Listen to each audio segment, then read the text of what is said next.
kemurahan Tuhan ku ada sampai hari ini.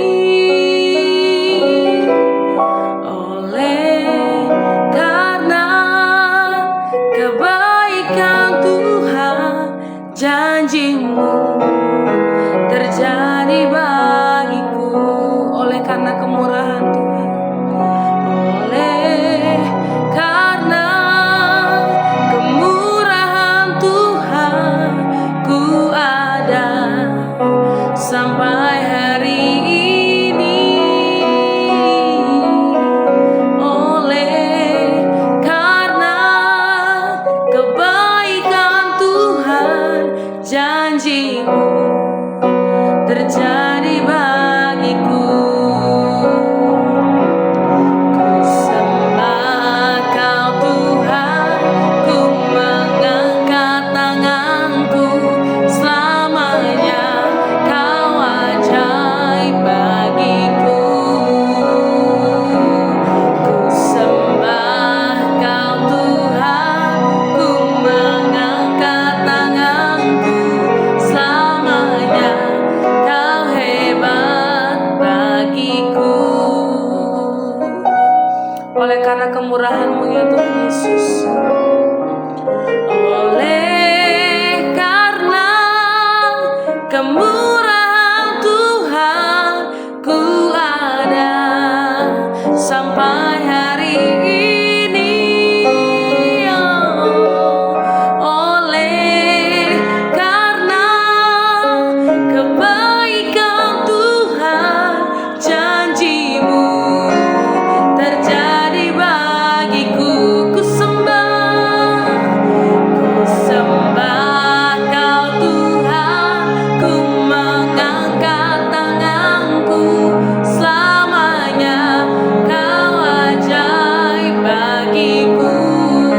Ku sembah Kau Tuhan, ku mengangkat wajahku, selamanya Kau hebat bagiku.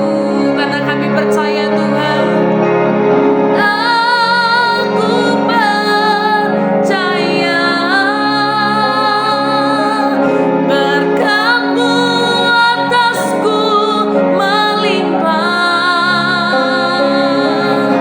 kebajikan, kemurahan selalu mengikutiku. Ku puji, ku sembah Kau Tuhan. Sekali lagi kita katakan, aku percaya,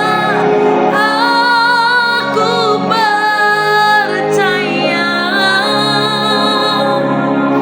berkat-Mu atasku melimpah, kebajikan, kemurahan selalu mengikutiku. Ku puji, ku sembah Kau Tuhan. Kami bersyukur Tuhan, oleh karena kemurahan-Mu yang dahsyat bagi kami ada sampai hari ini. Oleh karena belas kasihan-Mu ya Tuhan, kami ada sampai saat ini. Mampukan kami terus ya Tuhan. Saat ini kami mau mendengarkan renungan. Tuhan memberkati pendengaran kami, Tuhan berkati hati kami dan pikiran kami. Ajar kami memahami. Dalam nama Tuhan Yesus kami berdoa dan mengucap syukur. Haleluya. Amin. Shalom Bapak Ibu Saudara yang dikasihi Tuhan. Kita berjumpa lagi dalam Perenungan Intim dengan Allah.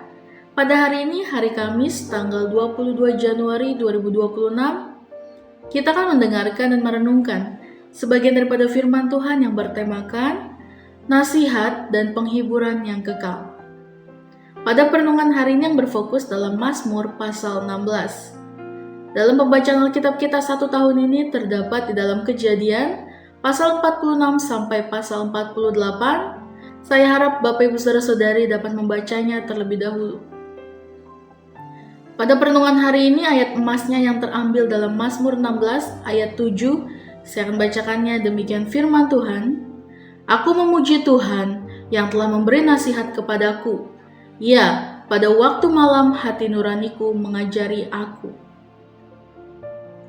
Mazmur 16 ditulis oleh Daud sebagai ungkapan iman yang teguh kepada Allah sebagai perlindungan, bagian, dan sumber hidup. Ia menetapkan, "Engkaulah Tuhanku, tidak ada yang baik bagiku selain Engkau," dalam ayat yang kedua. Dan menyatakan bahwa yang terbaik dalam hidup bukanlah kekayaan, status, atau kenikmatan duniawi, melainkan Allah sendiri sebagai warisan dan sumber sukacita. Dalam ayat yang ketujuh, Daud berkata bahwa ia memuji Tuhan karena memberikan nasihat kepadanya bukan sekedar informasi umum, tetapi pedoman rohani dari Allah sendiri yang hidup dalam hatinya, bahkan pada saat malam ketika dunia terdiam dan refleksi batin menjadi tajam.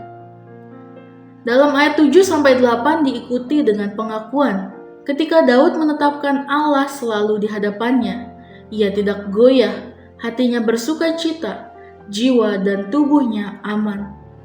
Ini menunjukkan hubungan antara nasihat ilahi dan kehidupan yang teguh dalam iman. Yang dimaksud nasihat dan penghiburan yang kekal dalam konteks Mazmur 16 hari ini adalah sebagai berikut. Yang pertama, nasihat ilahi dari Allah sebagai sumber segala sesuatu. Frasa, "Tuhan memberi nasihat kepadaku," menyatakan bahwa Allah bukan hanya memberi hukum atau perintah, tetapi memberikan hikmat, arah, dan keputusan yang tepat kepada umatnya. Dalam konteks ini, nasihat Allah berarti hikmat praktis untuk hidup bukan semata teori, tetapi pedoman untuk jalan kehidupan yang kekal. Kita dapat melihatnya dalam ayat yang ke-11. Kegiatan Roh Kudus dalam hati kita seperti firman Tuhan diinternalisasi sehingga hati nurani terdidik bahkan di waktu malam. Pembentukan kata rohani bukan sekedar pengetahuan intelektual. Dengan demikian, nasihat dan penghiburan yang kekal adalah firman Tuhan yang hidup dan aktif, yang membimbing, menegur, menguatkan, dan memberi harapan, bukan hanya sesaat, tetapi untuk seluruh perjalanan hidup dan menuju kekekalan. Lalu yang kedua, perbandingan dengan nasihat dan penghiburan dunia. Nasihat dari dunia sering diberi melalui media sosial, buku motivasi, teman, atau pakar psikolog. Nasihat dunia yaitu berdasarkan pengalaman manusia yang terbatas, cenderung berubah mengikuti budaya dan teori populer. Memberi solusi yang mungkin bersifat pragmatis atau sementara tanpa landasan rohani yang kekal. Nasihat dunia sering mengutamakan kesuksesan, kepuasan, kekuatan diri, atau pemenuhan material sebagai jalan bahagia. Sedangkan nasihat ilahi yaitu nasihat Allah yang kekal sangat berbeda karena berdasarkan pada karakter Allah yang kekal, bukan opini manusia. Berdasarkan firman yang tak berubah dalam Mazmur 119 ayat 89. Memberikan arah hidup yang teguh, menjangkau hati dan hati nurani melalui Roh Kudus, bukan sekedar pikiran, mengarahkan kita untuk melihat kepada Allah sendiri sebagai sumber sukacita dan keselamatan dalam ayat yang ke-11.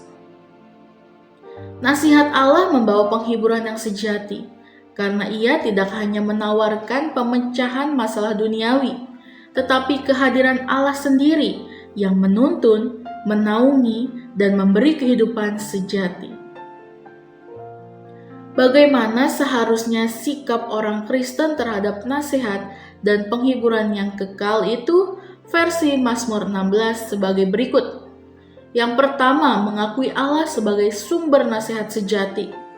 Seorang Kristen harus menyadari bahwa bukan sekedar ide manusia yang menentukan keputusan terpenting dalam hidupnya, tetapi kehendak Allah yang diungkapkan melalui firman-Nya.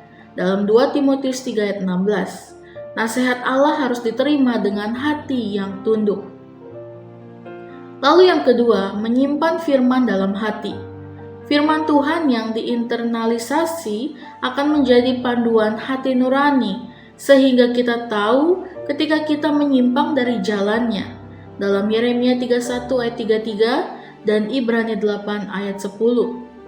Nasihat Allah menjadi rambu moral dan rohani dalam setiap keputusan. Lalu yang ketiga, mengandalkan Roh Kudus. Yesus menjanjikan Roh Kudus sebagai penghibur dan pengajar yang akan mengingatkan firman Tuhan dan memberi pemahaman dalam Yohanes 14 ayat 26. Roh Kudus memberi nasihat ilahi yang memampukan kita hidup sesuai kehendak Allah. Lalu yang keempat, hidup dalam pengharapan yang kekal. Mazmur 16 ayat 11 menuntun Mazmur ini dengan menyatakan bahwa Allah memberitahukan jalan kehidupan dan di hadapannya ada sukacita berlimpah. Nasihat Allah membawa kita ke pengharapan kekal dalam Kristus, bukan sekedar penghiburan semata. Refleksi kita pada hari ini, nasihat Allah tidak pernah usang karena ia bersumber dari Sang Pencipta kehidupan. Penghiburannya tidak bersifat sementara karena ia datang dari Bapa yang peduli setiap hari, siang dan malam. Amin. Mari kita sama-sama berdoa. Bapa yang baik, terima kasih Tuhan Yesus. Pada perenungan hari ini ya Bapa, biarlah firman-Mu merema bagi kami ya Bapa. Kami mau mengandalkan Roh Kudus, hidup dalam pengharapan, dan menyimpan firman Tuhan dalam hati, dan kami mau melakukannya firman itu ya Bapa. Terima kasih Tuhan Yesus, bahwa Engkaulah Allah sebagai sumber nasihat yang sejati. Terima kasih Tuhan Yesus, biarlah firman ini selalu menjadi rema bagi kami. Engkaulah penghiburan kami, Engkaulah perlindungan kami setiap hari sampai selama-lamanya ya Bapa. Terima kasih Tuhan Yesus, dalam perenungan hari ini biarlah kehendak-Mu yang jadi bagi kami. Terima kasih Tuhan, dalam nama Tuhan Yesus, haleluya. Amin. Salam sejahtera bagi kita semua. Shalom.